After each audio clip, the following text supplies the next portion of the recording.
Hello y'all, how you doing? So I was just sitting here taking in a little bit of my morning vitamin D. And I was thinking about how the energy for me this year, and I don't normally follow the calendar year, but there's something about that since the last new moon that we had on the 30th of December, there feels like there's been such a massive energetic shift.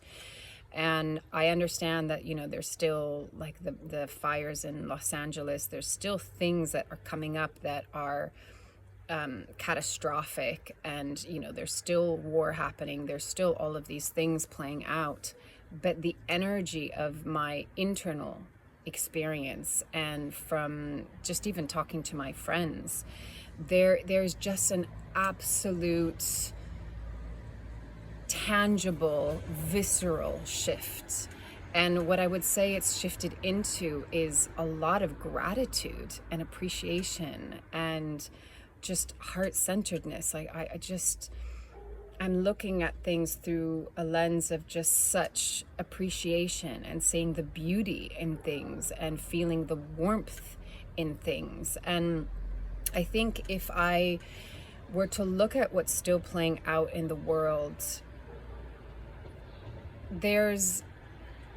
in order for us to change the world, there has to be the dying of the old, right? There has to be the dying of the old. And that destruction and that demolition and that dismantling can be very ugly and painful. It's not dissimilar metaphorically or the process of ending a relationship, right? There are going to be some ugly parts, there are going to be some painful parts, there's going to be loss, there's going to be fear, there's going to be your whole identity being dismantled. And for years, humanity, people have been talking about how, this world doesn't work, we need it to change.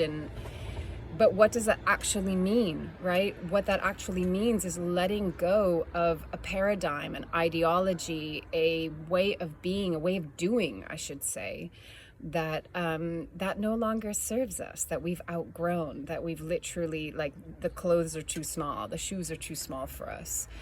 And I want, as I say this, I want to be incredibly sensitive and empathic to what people are going through on the ground, right? On the ground of these catastrophe zones, of people losing their homes and losing everything, right?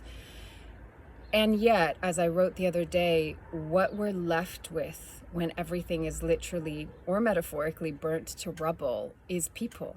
All we're left with is our connection to people, to one another.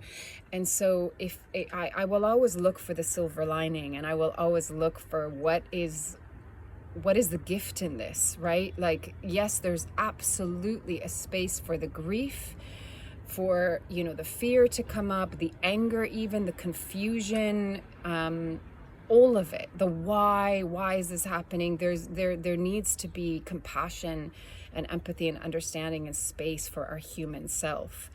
And I will always, with that, like to expand to the macro, to look at, what are we learning here on a larger scale, and I think we're going through such massive shifts and such huge evolution in our consciousness, and really opening our eyes, and not just awakening but remembering.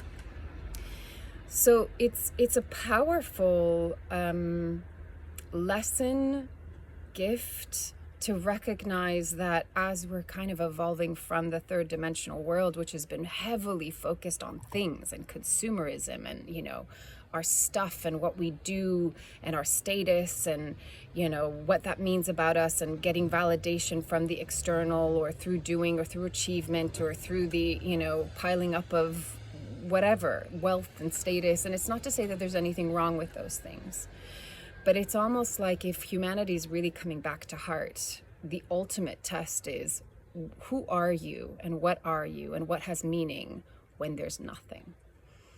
And I'm not wishing that upon any of us, like truly not wishing that upon any of us. And this has nothing to do with deserving or not deserving. It has nothing to do with punishment or praise. It's just moving so beyond that paradigm. and this, you know, this real coming back to heart and our inner home and to one another and connecting. You know, I think if there's a silver lining, it's the beauty of how humanity is showing up for itself, for each other, for one another in such kind, compassionate, caring ways. That's what we need to reignite, right? We lost that. We forgot that. We got pulled away. We went into our nuclear pods and our big houses and our big cars and, you know, the things that we have to get done and the busyness and, oh, I can't meet you because I have to do this and this, and the importance of being busy and the stress of all of that. And we've been so stretched out and far removed that now sometimes there's this like boom, like, you know, coming back into what is true, what is real, what is left when all of the third dimensional stuff that we've built our lives upon is no longer there. Now, for the human, that's hugely disturbing and, you know, discombobulating and it's just scary, right?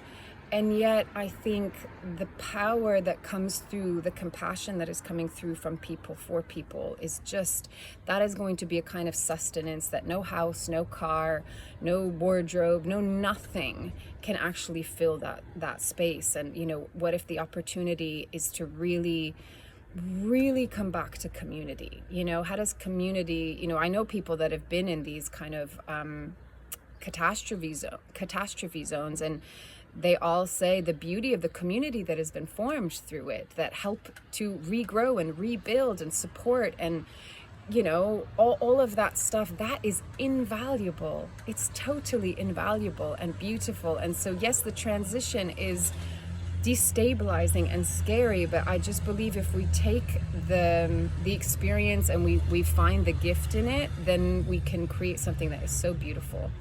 And that is not to undermine the struggle and the challenge and the suffering and the grief that we have to pass through, that some people have to pass through in the process of that.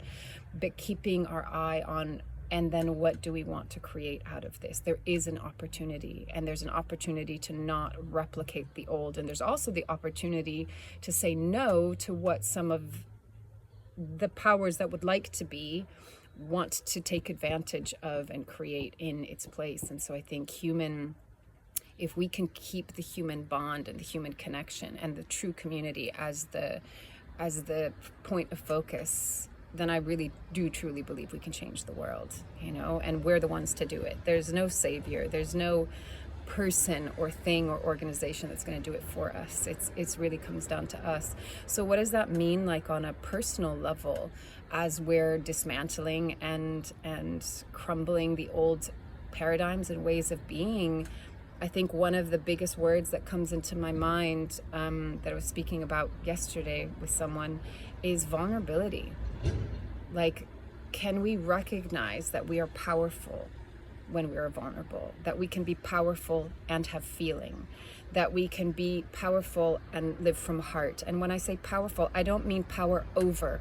It's not about controlling people. That's not the definition, the true definition of power. The true definition of power is being in our sovereignty, being in our authenticity, being connected to our divine self and to source itself, and to act from a place of integrity and compassion and care. Sorry for the noise. Starting up all over the place, so I'll wrap it up. That's when we're in our power, is when we're in the true essence of who we are, right? And expanding beyond just our little flesh suits, you know, but really into who we truly are, which are these beautiful, vast, compassionate, loving beings that are quite miraculous and resilient. So there's such a big invitation now, you know, and if you're in a space of grief, and let your heart hold you in it, and come back into your heart and feel the things that you're appreciative of and grateful for, and let love lead. Let love lead. So we don't need to be scared in these times. Courage comes from cœur, from heart, and together we can do it. And that's what all of this is about, is sometimes we need to have the like really harsh, brutal boom, like the alarm, right? To kind of open our eyes and see what really matters and what really has meaning. So those are my ponderings for a Wednesday morning. As always, take it or leave it as feels right for you, and loving you from afar. Bye. Have a beautiful day.